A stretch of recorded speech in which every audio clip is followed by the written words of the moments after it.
The whole course of human history may depend on a change of heart in one solitary and even humble individual. For it is in the solitary mind and soul of the individual that the battle between good and evil is waged and ultimately won or lost. And this week's opening quote comes from M. Scott Peck. Welcome to Surviving the Matrix, ladies and gentlemen. My name is Maxwell Egan. It's a pleasure to be with you once again, and I will be your host for the next hour. You know, history is one of the most important things we can examine. You know, a lot of people may disagree with that. They may think, well, what's the point of looking at stuff that happened in the past? But our history, a person's history, is what defines them. You know, your history is what creates your belief system, what creates what you perceive your position in society to be, what creates the nation that you live in via the historical context of how that nation was created, all the stuff that we're given which defines who we are. You know, you may not think that it does, but it does. Now, people's history is everything. When you look at the national pride that you see around the world, the heritage that people cling on to, which they do so because it is this heritage that they believe defines them. Well, what if this heritage is wrong? You know, because the reality is that we just don't know, and we place so much value on what we are told happened before. We use this to define ourselves and define our actions, but most of it is based on secondhand information that we just cannot confirm. And really, when you look at it, a lot of what we are told our history has been very much used to divide the masses. You know, divide and conquer is a motto, and it works on so many levels that many people can't see it. But it does, folks, because we've got so many people now that are holding on to racial differences and racial grudges and grudges that are attached to what they believe happened to their ancestors, a lot of which they have no way of confirming, and a lot of which has in fact been fabricated in order to keep the people divided. You know, the historical grudges that people hold on to, things that didn't happen to them, things that apparently happened to their ancestors, but as I said, a lot of these things are taken out of context because a lot of the events were very likely fabricated and did not actually happen the way we were told. You know, personally, I don't believe we've had a history of war and oppression of each other. I think this has been quite a recent introduction into the human experience. And hey, that's just my point of view, but that's what I'm leaning towards, simply through looking at the evidence that I'm finding of the past. But the thing is, history is incredibly important. I mean, this really cannot be overstated because ultimately we cannot really ever know what we are now if we don't know where we came from. You know, it's like going through your life with amnesia, not remembering anything that happened before today, just suddenly waking up and thinking, well, who am I? How did I get here? Yeah, that's kind of how we are collectively because of our lack of knowledge about what's come before. You know, we're given all sorts of concepts of what history was and what history is, but there's been so much information come to the surface recently to indicate that all of this has been fabricated that it really does become quite sobering when one looks at what the possibilities are and just how much we've been lied to about what really happened and what brought us to this point. And there really is no question that most of our history has been fabricated, folks. I mean, look at the words of Napoleon. That was a nice quote when he said, history is a lie agreed upon.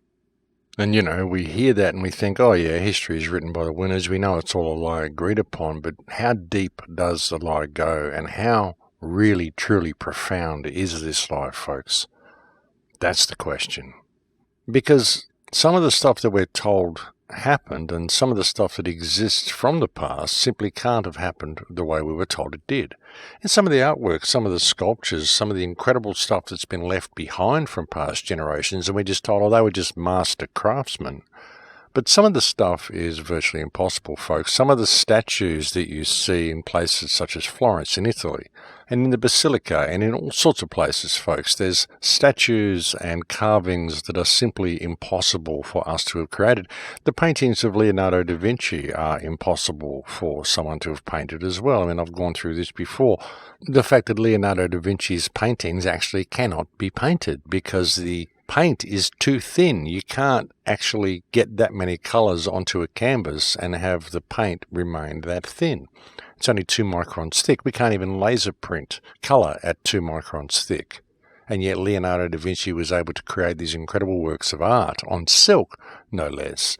Many of his paintings are actually painted on silk, and the paint on the silk is only 2 microns thick. This is just impossible, folks. But there's sculptures as well, which simply seem impossible for anyone to have carved. I mean, statues carved out of marble. Marble's a very hard stone, ladies and gentlemen. You've got to carve it with a hammer and chisel. And yet some of the delicateness of some of these carvings, I mean, how would you do this with a hammer and chisel? And why would you go to the trouble of creating that much detail using a hammer and chisel, knowing that you could completely smash and destroy everything you've done with the next hammer stroke?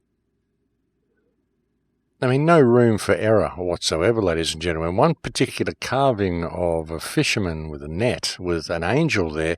I mean, this is a man with a net draped around him, and every single strand of the net, every knot tied in the net has been chiseled and carved out. I mean, why would you do this? Why would you go to all the trouble of creating all of that detail on the rope, knowing that every hammer stroke you could actually break the entire thing? I mean, like I said, folks, no room for error. And it's not just that one statue either, folks. I mean, there are so many of these statues. Women wearing veils, draped in veils, roses, bunches of flowers, all sorts of some of the most delicate things you can imagine, all carved in hard marble. You just really got to question how this was ever possible. And why would you go to all that trouble, but how would it be done? I mean, how could someone actually carve a statue such as the fisherman holding the net? You know, you've got a body beneath the net. It's just impossible to think that someone could have carved this.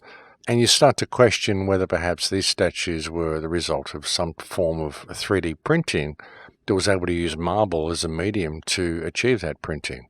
Were they able to 3D print in stone in the old days, folks? Did that technology exist? And there was something that I discussed in my book back in 2005, a particular plant that Percy Fawcett talked about that was found in the Amazon that the Native Americans used to soften stone. And this was a plant extract, some form of crimson plant that they used to soften the stones, which is very likely how they built the walls in places such as Sacsayhuaman and Ollantaytambo in Peru. So was this particular substance also used to soften marble for 3D printers? I mean, it's a pretty out there question, but it's one that needs to be asked. We look at some of the temples that you see around the world as well, which suggest that this has happened. Now, temples such as Angkor Wat in Cambodia, this is an amazing place, folks. Geometrically perfect, and it's not just the original temple, not just the central temple of Angkor Wat as well. There's a whole complex which stretches out from Angkor Wat, and when you look at it, this is geometrically perfect, all of this carving, and almost every brick, almost every stone in the Angkor Wat complex is incredibly carved and uniformly carved and detailed carvings to the extent that it must have taken thousands of years to construct this place, unless perhaps it was the result of some form of 3D printing. You know, we can 3D print buildings now, and we are becoming very aware that the technology that the ancients had far surpassed the technology we've got now. So is it so incomprehensible to conceive that a lot of this artwork and a lot of these statues and a lot of these buildings are actually the result of 3D printing? Or if not 3D printing, then almost certainly the result of some form of lost technology that we simply don't have today. It may seem a little out there, but when you look at all this stuff, folks, it really can't seem to be explained any other way. And we're talking ancient technology, folks. I mean, the Angkor complex is obviously very old. I mean, I've often said that a lot of the structures that we're seeing, a lot of the old civilizations that we can find traces of, very likely these were civilizations that came into being thousands of years ago, but lasted up until quite recently. Not so with the Angkor complex. That is obviously a civilization that fell into ruin many hundreds of years ago, possibly even thousands of years ago. You can tell by the way the jungle has taken over the place, some of the root systems that have grown down across the top of the structure as well. I mean, seeds that have simply dropped on top of the buildings and grown into trees and wrapped themselves around the complex. It's obviously a very old complex. Perhaps it was even part of the Atlantean civilization, and the Atlantean civilization seems to have fallen into decline many thousands of years ago, but then the remnants of that civilization appear to have been who formed the culture that we are now naming as Tartaria. I mean, and even saying that Tartaria is a worldwide culture, or was a worldwide culture, very likely it was the Atlantean culture that was the worldwide culture. As I said, Tartaria was simply the remnants of that culture, and the whole thing fell into ruin some time ago. Well, the original culture of Atlantis fell into ruin anyway. As I said, Tartaria was the remnants. So when it did fall into ruin is another question, but that's another thing that we're looking at, the concept that there are cataclysms that seem to happen quite regularly on this earth, possibly as regularly as every 200 or 300 years. You know, there are many people who are saying the earth goes through cycles of cataclysms. I've been saying this myself for many decades, ever since I started researching ancient history. It became apparent to me that there has been a number of cataclysms that have happened on this earth. But again, I always looked at the timeline as being correct. You know, the historical timeline that we're given. You don't really ever consider that they changed the timeline. Well, not until recently anyway, when it's become quite obvious that they had. And it's also become quite obvious that there was a worldwide culture that existed quite recently on this earth as well. But the concept that cataclysms happen every couple of hundred years is really quite compelling, ladies and gentlemen. It really is. I mean, it's been kind of verified to a large degree by the evidence we're finding of the mud flood that we're finding all around the world. And this is quite compelling, folks, because there is every indication that there are layers upon layers of civilization below what we think civilization to be. And we're finding this all around the world. But also the population figures are very revealing. Even if we take the modern population figures to be correct, which I have often questioned, personally, I don't think there is 7.7 billion people on Earth, but hey, let's say that there is. Let's say that the figures we're given by the mainstream are correct, that they haven't lied to us about this one particular thing. And let's look at the population figures and how long it would take to achieve a figure of 7.7 billion people on the Earth. And compare this to the historical timeline that we're given. I mean, we're told that mankind has been here for thousands of years and that civilization has progressed in a linear fashion. If we look at the population figures that we're given by the mainstream, we're told that the population doubles approximately every 63 years.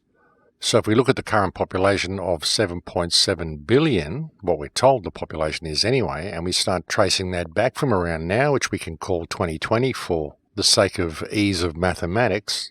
So if the population doubles every 63 years and there is 7.7 billion people here in circa 2020, then according to that calculation, the population in 1957, 63 years prior to 2020, would have been approximately 3.85 billion. 63 years before that, in 1894, it would have been 1.925 billion. 63 years before that, in 1831, it would have been around 900.6 million.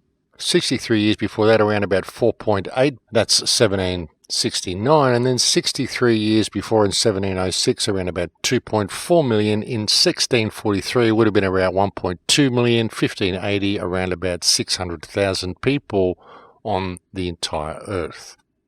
In 1580, 600,000 people across the entire Earth, if you believe the current figures, folks. So even with the current figures that we're given, if humankind has been around for longer than 1,000 years, then there should be 10 times the amount of people on Earth as what there are now. There should be around about 70 billion people on Earth, when really we're told there's only 7.7. But like I said, folks, you can take it back to like 1517, 300,000 people on the Earth, according to current figures in 1517. 1454, just a few over 150,000 people across the entire Earth. And that's according to official mainstream calculations. Think about it. Does that make sense to you, folks? Because it sure does not make any sense whatsoever to me. How can there only be 7.7 billion people on the Earth if the current timeline is correct? I mean, sure, I can take into account that there's been wars, there's been Holocaust, 66 million people killed by the Bolshevik Jews in the Russian gulags, millions of people killed in World War I and World War II, millions of people dying of starvation in Yemen now. I mean, all sorts of stuff going on to decrease the population. But even with these wars and all of these depopulations that we've seen that are visible depopulations, the figures simply don't add up. And they don't add up no matter which way you look at it. I mean, if you're an evolutionist and you believe that mankind came into being like 26,000 years ago or something, there should be hundreds of billions of people on the Earth now. I mean, it should be a number that's virtually beyond calculation on Earth now. Even if you are a religionist and you believe that man was created 5,000 years ago in the Garden of Eden and we went from there, well, even in that timeline of 5,000 years, there should still be around about 70 to 80 billion people on the Earth now. And that's even taking into account the flood of Noah in the biblically accepted timeline, which places the deluge somewhere between 2300 BC and 4000 BC. So even taking that into account, it still doesn't work. So which way do you want to go? What do you want to believe? Because no matter how you look at it, the figures don't add up. You know, the only way for there to even be 7.7 billion people on Earth now, even if the figures are true, would be if large amounts of people were wiped out in some form of cataclysm that happened sometime in the last 400 or 500 years. And if these cataclysms happen every 200 years, and let's say a third of the world's population is destroyed, or even 2/3 of the world, or even 3/4 of the world's population is destroyed, then that would put us every 200 years back to around about 7 billion people. And it would make perfect sense for the population to be what it is. And it also stands as a reasonable indication that the population of this Earth is wiped out reasonably regularly as possibly every 200 or 300 years. And that's the thing, folks. I mean, you can dismiss all the evidence of the mud flood. You can dismiss all of the speculation about cataclysms and how this happens and anything like that. But really, all you've got to do if you want to discover the timeline is look at the population figures, because if the population doubles every 63 years, then there's no way the world should have 7.7 billion people on it now. No matter what the timeline is, this number doesn't work. But if this is true and there are regular cataclysms that happen, the obvious question, of course, is what causes them? And again, in this matter, all we can really do is speculate. I mean, there's all sorts of theories that have been put forth. You know, crustal shifts, plasma events, all sorts of things. I mean, they could be natural, they could be something that is constructed and man-made. It could be done with frequency and energy weapons. Something else that I've discussed recently on the show is the fact that the world seems to have been repopulated with children around about the late 1800s, and there's a possibility that this happens quite regularly as well. You know, you might recall that recently I discussed the orphan trains, the foundlings that were shipped out around the world circa 1880, and this is really profound when this sinks in, just the amount of children that were trafficked around the world at that time, folks.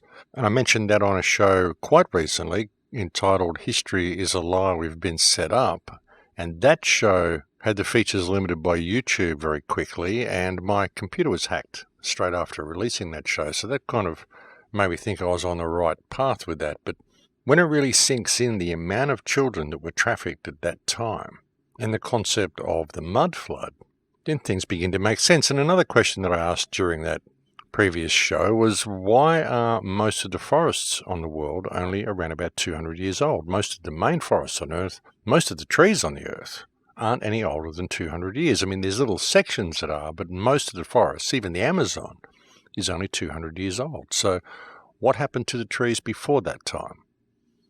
And what were the foundlings and the orphan trains really all about?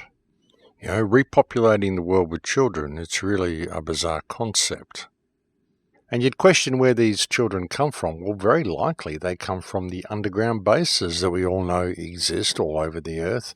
And you can look at stories such as the Pied Piper of Hamelin. This story, this legend of the children being stolen from this town in Germany. If you go to Hamelin, I think I've mentioned to you before, you actually go and talk to the people there, they will tell you that it's based on a true event. There was a time in history when all their children were stolen. And look at the story. The story relates to someone stealing the children and taking them underground. Perhaps that's what's happening to many of the kids that go missing now. And perhaps they are getting ready for a new reset. Again, whether these resets happen naturally, whether they are brought about deliberately is another question. And in order to understand this question, we really do need to take a really strong, hard look at this earth that we live upon, this realm that we live in. What is this place? And are we being manipulated in what we think this place is? Is there other forces at work here that people are not aware of? I mean, as I've very often said, ladies and gentlemen, we're living in a people farm. The people of this earth are being farmed. They just don't realize it. It's just a really, really big farm, and there's no real fences that you can see, so it doesn't look like you're living on a farm, but you are living on a people farm. Mankind is being farmed. And I've often speculated on the fact that they're very likely hiding land beyond the poles. You look at things such as the Diary of Admiral Byrd, where he talks about there being land beyond the poles. You look at the fact that there's a 48-nation agreement that we don't go to the poles. I mean, there's a lot of agreements to keep us away from this place, and both the poles, you've got to wonder why. And no, folks, by saying this, I'm not suggesting the Earth is flat, as many people have done. I don't particularly know what this realm is that we live in, and I frankly don't support either the globe model we're given or the flat model that we're given. I don't support either of them. I think there's something even larger going on that people aren't really looking at. And I won't speculate on what that may be. I'll wait till I have evidence whereby I can support my claims, but I will just speculate that I think a lot of people are, when going into the Flat Earth movement, are simply jumping out of one box and jumping into another. I think there's a bigger picture that many of these people are failing to see. But again, that's another story. But suffice to say that I would suggest there is far more going on this earth than what people would readily believe.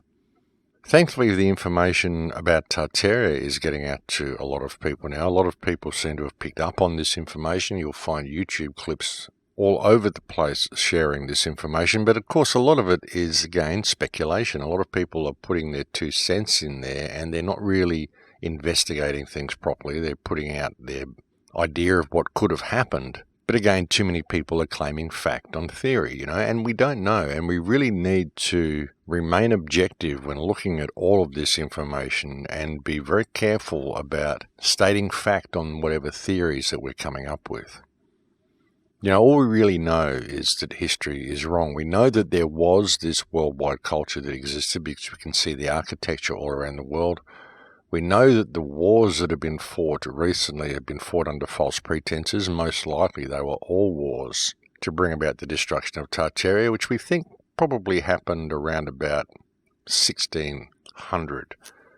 And that was when the initial war broke out. I mean, something happened around about 1,000 years ago to 1,200 years ago, I would say. But then there's every indication that there's been events that have happened every 200 years or so since around about the 14 or 1600s. The question is, what were those events and who was involved? I mean, we know Tartaria was involved naturally because it's gone. It's been expunged from the history books. It's very likely Khazaria was involved, and Khazaria seems to be a country that has been pushed out of the limelight completely with a lot of this Tartaria investigation. There's been even people claiming that Kiev was a Tartarian city when very likely it wasn't. It was very likely a Khazarian city. In fact, one of the battles from the past may well have been a battle between Moscow and Kiev. I mean, with Moscow being a Tartarian city and Kiev being a Khazarian city.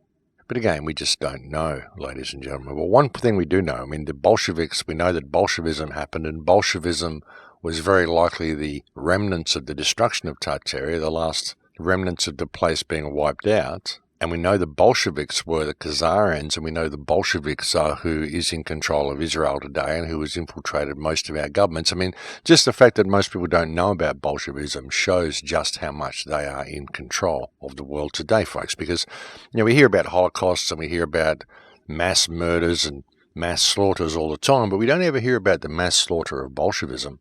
And the mass slaughters that happened during Bolshevism were some of the worst in Earth's entire recorded history that we know of. And the fact that we don't hear about it is a very good indication of who is running the world today, because this was not very long ago, folks. I mean, Bolshevism was only a couple of hundred years ago, and not many people know about it. So that shows who is in control of the world's media, folks. I mean, just the fact that people don't know about this, the fact that it's been expunged from history so effectively, is a very good indication of who's controlling things now. And you might doubt that, folks, but the media loves this sort of stuff. The media loves blood and gore and death and destruction. I mean, we're hearing stuff about the Holocaust in the newspapers and on TV almost daily, every week. I mean, look what they've just done to Michael Jackson, hang him out to dry. The media loves all that sort of stuff. If they can get dirt on someone and tell you about all these terrible atrocities, they absolutely love to push that into the face of the people. And here we have Bolshevism, the brutal slaughter of 66 million Christians in a variety of some of the most creative ways you can think of. But nobody knows about it. Why? Because the atrocities were carried out by Jews, and so we don't hear about it. We get accused of being anti-Semitic if we even talk about it. It's ridiculous, isn't it? But just that fact, folks, I mean, that fact alone, I mean, like I said, the media loves this stuff. The media thrives on death and blood and gore, and they love to put it into the face of the public at every opportunity.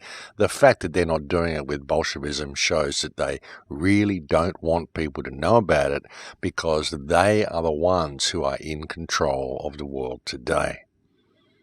And if people really realize the danger that they are in from the people who have styled themselves as leaders of the world today, well, I think these people would be deposed very quickly. And that's, of course, why the media never tells you what's going on and never gives you the real story, and why we never really hear the truth about our politicians, folks.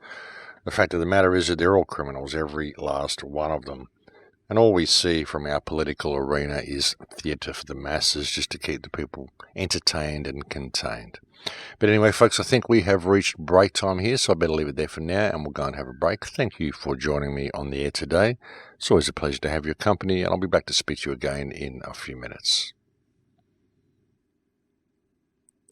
And welcome back to the show, ladies and gentlemen. Yes, so a lot of the stuff that's been discussed on recent shows, I mean, after presenting all this information to people, there should be no doubt in anybody's mind that so much of our history is wrong. It's been fabricated. There's so much stuff going on that we simply don't know about. We simply cannot explain by the modern academic version of things. And, we just can't find the answers there. Stuff that I've looked at, the catacombs beneath Paris with 6 million bodies buried there in just that 2-kilometre section, that we're told was because they relocated the cemeteries. I mean, this doesn't make any sense at all. People buried underground, millions of bodies buried underground, all stacked, femurs and skulls, all doesn't make sense. The foundling trains, the enormous amount of children that were trafficked around the world circa 1880, all of this architecture we've found all around the world, which is all connected. The mud flood that we've found all around the world, which is everywhere, which shows that there has been layers of civilization beneath what we believe civilization to be. And again, you look at places such as Sydney, look at some of the buildings there that are constructed in 1820, and try to reconcile yourself with the fact that Captain Cook came out here with a bunch of convicts, and somehow these convicts managed to dig these quarries and quarry all these stones and build all of this incredible Gothic architecture within 32 years of colonising the country. I mean, it's completely ridiculous, folks. Some of the stories we've seen of buildings, one building that was apparently built in 53 days and then they knocked it down again. The 1893 Chicago World's Fair, that they just built all those buildings and then decided to knock them down again. I mean, none of this stuff makes any sense, folks. Everything that we can find around the world tells us that history is different to what we've been told. And earlier I mentioned the fact that Moscow is very likely a Tartarian city as well. This is interesting as well because, as we know, the flag for Tartaria used to be a griffin, and there is every suggestion that one of the Napoleonic Wars, the 1812 war, that we're told was fought between Napoleon and Alexander I of Russia, probably wasn't. It was probably fought by Napoleon and Alexander against Moscow, which was a Tartarian city at the time. Interesting thing is that the Moscow coat of arms, which was created in 1880, which fits the timeline very well, actually shows a griffin being slain by an Orthodox knight. Interesting for that to be the Moscow coat of arms when we're saying that, well, Tartarian's flag was a griffin and they were destroyed in the early 1800s. And there we have the Moscow coat of arms created in 1880, which very much suggests that that scenario is completely true. But it's not really just that, folks. I mean, it's just people opening their eyes and looking at what's around them. I mean, all you've really got to do is open your eyes and look at the world, and as soon as you do, you really begin to realize that nothing makes any sense at all. None of it makes sense. None of our societies or civilization makes sense, not if the current timeline is correct. Not if the timeline we're given is correct. None of this stuff makes sense. I mean, look at the buildings that we have in the world today, folks. How do we build this stuff? A friend of mine sent me some great pictures of lighthouses the other day, and that's an interesting question as well. How did we build these places? I mean, some of these lighthouses are in the most precarious positions. How did we get machinery out there? How did we ever set up a construction team to ever build these places sitting out there in the middle of the ocean on some desolate piece of rock? I mean, some of the places are so dangerous that people don't even want to go and live there. So how did they manage to build them? I mean, they didn't do it overnight, folks. They didn't just go there in a day and throw up a lighthouse. I mean, these things would have taken months to build. So who did that? How did they have the technology to do that to begin with? It's an interesting question.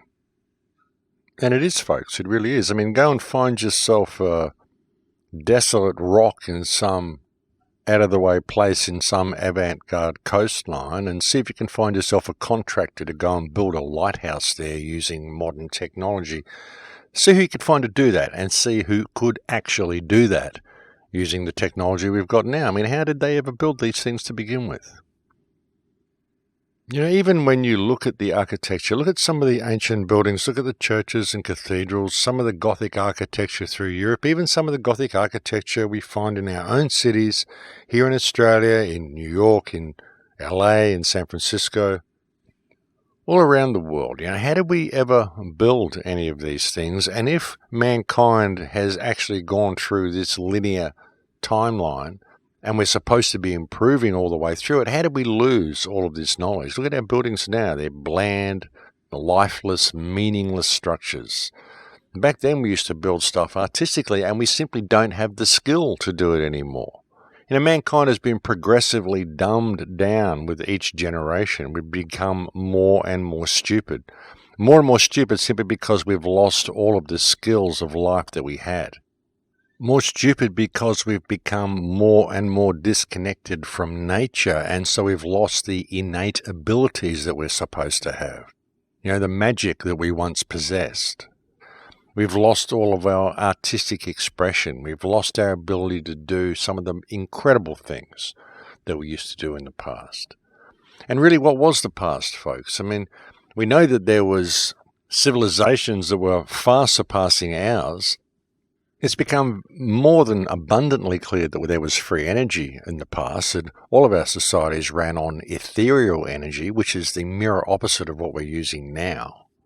There's every suggestion that there were giants in these civilizations as well. I mean, why are some of these buildings so big and so huge and the doorways so big? Now, we know giants exist. With plenty of photographs of giants around the place, giants that have existed till quite recently. And yet we don't see them anymore. You know, we did see them 100 years ago. There were a number of quite large people around the place. We just don't see these people anymore. So what happened? You know, were these people just freaks of nature, or were they remnants of another race that was once here, that was destroyed before the last cataclysm, or destroyed by the last cataclysm, and we simply haven't been made aware of it because we haven't had the education that would make us aware of it. And that's the thing, folks. People only believe what they are told is true by the education institutions. If academia tells you it isn't true, then you just don't believe it. And all they have to do is leave it out. But we don't hear about giants. We don't hear about any of this ancient architecture. We don't have any of this stuff discussed at school these days. All they do at school is prepare you to be a usable victim for a military-industrial complex that needs manpower. That's all they do. They give you just enough information to give you the ability to be able to follow orders and not really think about too much, because if you really do start thinking, then you're not going to fit in with society and you're going to become incredibly disturbed by some of the things you see around you. So they don't teach you that stuff. They don't teach you how to think. I mean, if they did teach people how to think, people wouldn't be going for higher education to begin with, because they spend all this money. They get in this incredible amount of debt. They get student loans and all sorts of stuff to get an education in some degree that there's no job for when they finish the degree. So they end up spending their life with thousands upon thousands of debt, getting a degree for a job that doesn't exist. It's ridiculous, folks. So they don't teach you how to think. They teach you how to comply.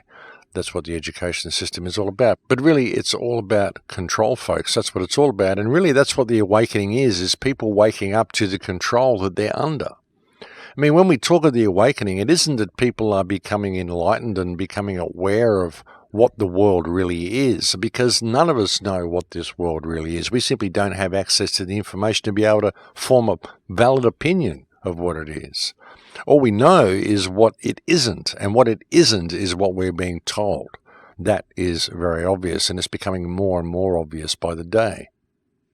And so that is the awakening that we can help with people, just waking up to the fact that they've been lied to on every single count, and that the education system is not telling them the truth. The whole business system is designed to just keep them running on the treadmill, keep them doing all this meaningless stuff so they don't ever have time to look around them and notice what's going on. That's what the whole business and entertainment system is designed to do, all this sports, all this rubbish that we're fed, just so we don't pay attention to what's happening around us. But when you do start paying attention, you realize that, as I said, folks, we're living in a people farm. Mankind is being farmed. The question is, who's doing the farming and what is really going on here? What is this place that we live in? You know, the thing that frustrates me the most through all of this is that people can't see that what really constrains them is a prison for their mind, exactly like what was said in the Matrix movie. You know, it's a prison for your mind, your belief in authority, your belief that government is real and that these people can dictate what you can or cannot do is the entirety of the problem that we're facing today.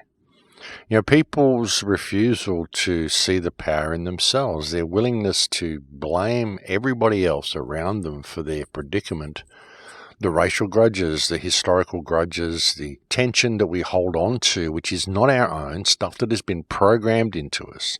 All of this stuff is what creates the situation that we're in. You know, I've often said if people could just stop for 5 minutes, just put their stuff down with everybody, just stop and look around them for 5 minutes, we could change the world in a day. We really could, folks, you know. We could get to the bottom of all of these mysteries if people would simply allow themselves to think outside the box and allow themselves to put it all on the table and stop forming opinions about it. You know, like, this is where we've fallen apart with the whole division that's been created through the globers and the flatters. The fact that everybody's trying to deal with slavery, but everyone's got an opinion on what they believe. And the reality of the matter is that they don't know. Nobody knows. Nobody knows what this realm is. Nobody knows what our history is. And everyone's allowing their belief systems to get in the way. They're not honouring the past. They're not honouring what came before us and who came before us. And they're not allowing things to simply unfold the way they should. Now, even when I've been attempting to look into the history of the white race, the amount of racism that I've experienced for even daring to do so, because you cannot say anything about white people that's positive. If you do, you're a racist. That's the programming that people have gotten into. And I think there's a reason for this, folks. I really think that there's a reason the white people are being stamped out. They're being vilified, The only people you can say bad stuff about is white people. If you say anything bad against any other race, you consider it racist, but it doesn't matter what you say about white people, it's not considered to be racist, because the white people are to blame for everything, so we're told. So obviously we're not to blame for everything, because the blame's been put there to cover up the fact. It's like what they've just done with Michael Jackson, folks. I mean, Michael Jackson was tried. He was found innocent before he died. And then after he died, now they found him guilty. They're pulling all his statues down, banning all his music and all this stuff. Why are they doing that now? They're doing that to shine the light away from themselves, because there's been a huge amount of pedophilia revealed that's been going on in Hollywood, in the movie industry, in the political industries, in the education facilities, in churches, all over the place. We're seeing all this rampant pedophilia. So they've got to shine the light on someone like Michael Jackson so that you don't look at them. This is the reason they've hung out Cardinal Pell here in Australia. They've hung this guy out to dry because they can put all the attention on him and say, look, we're fixing the problem. We're actually standing up against the church. We're doing all these things. We're leading the way, because it shines the light away from their own criminality. The whole Australian government is in a state of disrepair at the moment. The whole Australian government has been caught out as being completely and utterly invalid. There's actually been papers filed to the Privy Council in England, and the Australian government, the entire Australian government, every politician, every judge, every lawyer, every police officer is currently acting in treason, and actually may end up being sacked by the Australian people as soon as even May or June or July, because the entire Australian government is invalid, has been invalid since 1986, and it goes back beyond that. But that would show exactly why they are shining the light on Cardinal Pell at the moment, to draw attention away from themselves. And it's the same with this whole Michael Jackson thing. It's the media attempting to draw attention away from themselves, and they do it with everything, folks. So what you really need to be doing while all of this Cardinal Pell and Michael Jackson stuff is going on is looking what else is going on behind the scenes. As I said, here in Australia, the Australian government is in a state of disarray. The entire Australian government has been caught out as being invalid, so of course they're trying to shine the light on Cardinal Pell so nobody will look at what they're doing. And as I said, with the amount of pedophilia that's just been uncovered in the United States, it's no wonder they're hanging someone like Michael Jackson out to dry. Because, I mean, he's a pop star, folks. The media will go into a frenzy over this, and so will the people. They love to see a pop star fall from grace. People are just so fickle, and they'll do anything other than look at the actual workings of the mechanism, because were they to do that would be far too shocking for most of them. But what's happening beneath all of this, of course, folks, is the Internet of Things, 5G, all the stuff that we've been talking about for the last year or two. It's all coming online beneath the surface while all of this stuff is going on to distract people. And really, when you look at it, as I said before, we used to have free energy. We used to have ethereal energy. And really what this whole AI system that has been created is doing is it's creating a mirror reflection of what we should be. As I've often said, we have become so divorced from nature through all of our actions, and now this AI system is creating almost an anti-nature for us, a virtual reality for us. Now, we're already half in virtual reality because we've created a digital barrier between us and reality and nature around us through the access that we have to grant ourselves to do the most basic of things now.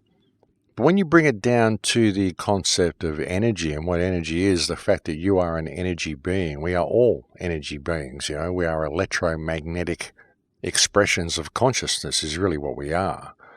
And the ethereal energy that exists all around us is very natural to us. It's a natural energy, an energy that we are actually made of, that we are part of. The electricity that we're using now, this explosive type of electricity we're using, is a mirror opposite of that ethereal energy. And the reality, the AI anti-nature reality that is being created is a mirror opposite of the natural reality that we live in. And that's what this AI is doing. It's creating a virtual world which is a mirror opposite of what the world should be. And we are being led into that. This is why people are becoming so willing to give up their humanity, give up their gender, for God's sake. I mean, people are becoming gender confused because the government is promoting gender confusion. I mean, there's only two genders, folks. That's the way it is. You may be gay, you may be this, you may be that, you may have certain type of sexual preferences, but this doesn't change your gender. Your gender is determined by what is between your legs, folks. That's the way it is. Now, this gender confusion is all about helping mankind remove themselves from their own sexuality and become more agreeable with merging themselves with machine. Because once you merge yourself with machine, there is no sexuality. There is no sexual pleasure for a machine. It becomes irrelevant. This is why sex is being so vilified and so outlawed, and they're saying we shouldn't over-sexualize things, and we don't want women to look too sexy, we don't want men to look too sexy. We want everything to be androgynous. There's even a new genderless voice coming out, apparently, for Siri or Alexa or whatever. I mean, I don't know, some ridiculous thing.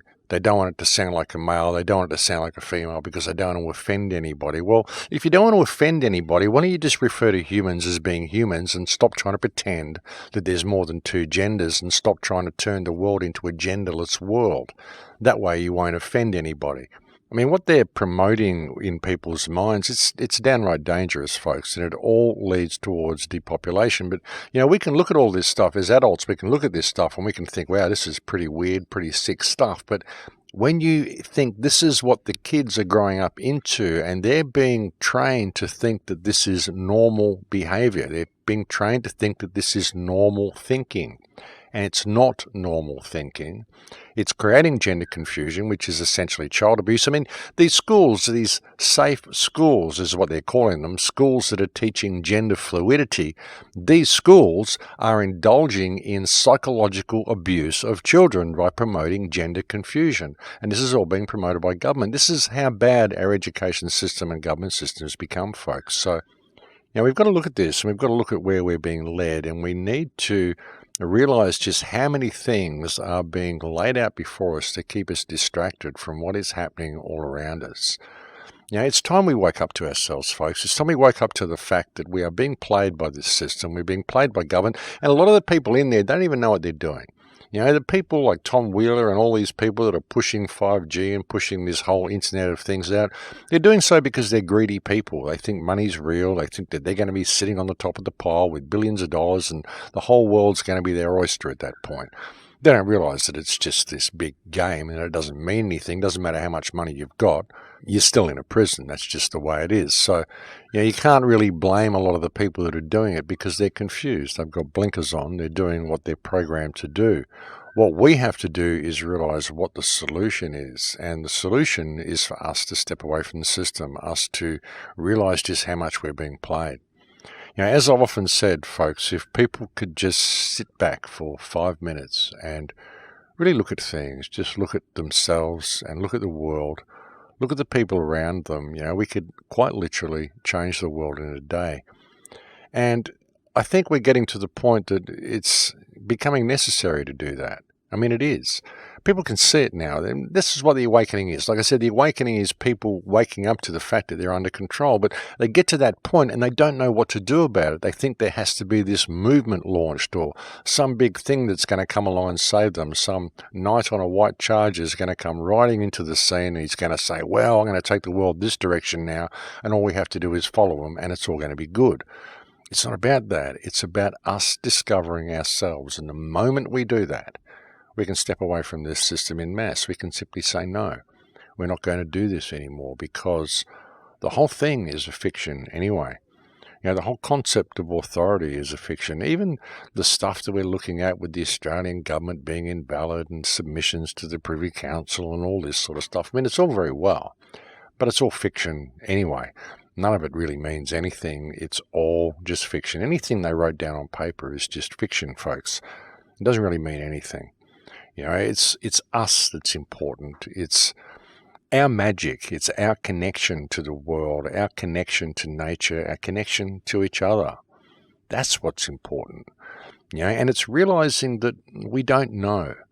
All the research that we've done, the years and years of research that I've done, I've had to rethink everything recently. I absolutely have, folks, because history is wrong.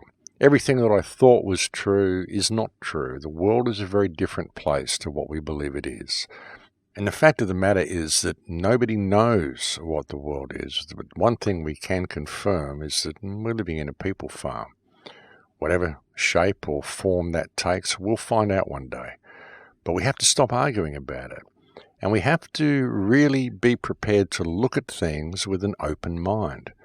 Get out of these belief systems, folks. Get out of these little boxes that you've constructed for yourselves.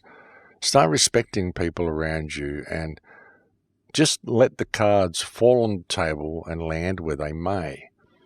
Stop cross-pollinating information. Stop basing things on your belief system. And just realize that nobody actually knows what's going on. Allow others to think differently and realize the incredible opportunity we have now with all of this information coming to the surface. There's so much stuff coming to the surface, folks, and we have a huge opportunity for human freedom. If we can just, as I said, allow the cards to fall where they may, put our belief systems down, respect people, respect each other, stop making claims on what we believe is true, and just let's see what is true. Because the truth has a way of revealing itself, folks. You can only keep secrets for so long. Things can only remain covered up for so long. And if we can just put our belief systems aside, then the truth will offer itself to us. And you've got to be prepared to just let that happen. Don't allow your belief system to get in the way. Just let things fall where they will and just go with the flow. I think that if we can do that, we are at a pivotal time in human history. We really are. I think there's been a lot of pivotal times, but I think we are at one of those points now. Something big is on the horizon, folks, and it's all going to depend on our attitude through this change. So let's start looking at things, folks. Let's open up doors to each other. Let's respect each other's research. Let's put it all on the table. Let's not choose to believe anything, and let's just see what happens. Now's the time that we have to get really stuck into doing the good work that needs to be done. We owe it to our children to do this, folks. We owe it to those who are going to come after us to honour this moment and give it the attention that it needs. And once again, we have reached that time where it is now the end of the show, ladies and gentlemen. Sorry I didn't get to bring you a show last week. I've just been going through a lot of stuff since I've been home here. Had a lot of stuff to deal with, and I just didn't get time to bring you a radio show last week. I'll try to get them a little bit more regular for you, though. But thank you for bearing with me through what time I do have off, folks. I don't get very much time off, folks. This is kind of a full-time occupation doing this work. You kind of do it from when you get up in the morning until when you go to bed at night. So even if I'm not on air, I'm still working. It just all ends up in the same place. But I'm sorry I didn't get to bring you a show last week. Thank you to all the supportive emails that you continue to send me as well. I will attempt to get some time to answer some of these emails this year. This is one of the reasons why I don't want to have too much travel this year. I really want to have some time off. Well, time off travel anyway. But thank you to the many people who send me so many supportive emails. There was a couple of people who ordered T-shirts. If you could just send me your addresses so I can get those T-shirts out to you as well, that would be wonderful. Just saves me having to scan through my emails to try to locate the orders. It would be great if you could just send me those orders again. But again, thank you for the support. Thank you for the kind emails. And of course, thank you to all the people who support me on Patreon. I could not do any of this work were it not for my Patreon supporters. But folks, that is it for me. I do not have any speaking dates planned. There may be one or two coming up. There has been talk of me speaking at a conference in Brisbane or something in April or May or something like that. And there has been talk of me doing a talk around the Byron Bay area sometime as well. So if that happens, I'll keep you posted on when that will be. But apart from that, I can't see myself doing any other talks for the rest of the year unless I end up going and doing the anarchist convention in Philadelphia in September, which may happen yet. You never know. But I'll keep you posted on all of that, folks. But that is it for me now. I've completely run out of time. Thank you very much for joining me on the air today. It's always a pleasure to have your company, and I'll look forward to speaking to you again next week. Please take very good care until then. In luck, cash.